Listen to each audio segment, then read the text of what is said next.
You ask Tiger to solve. This deals with linear equations with one unknown.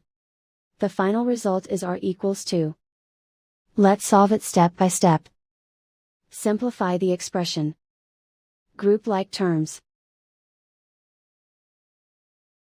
Simplify the arithmetic. Group all constants on the right side of the equation.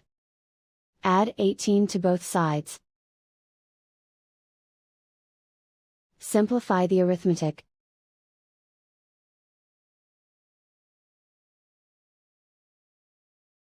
Isolate the r.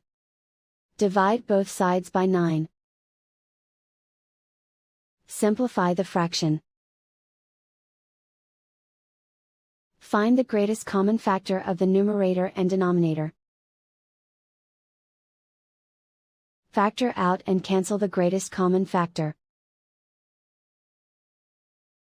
And so the final result is r equals 2.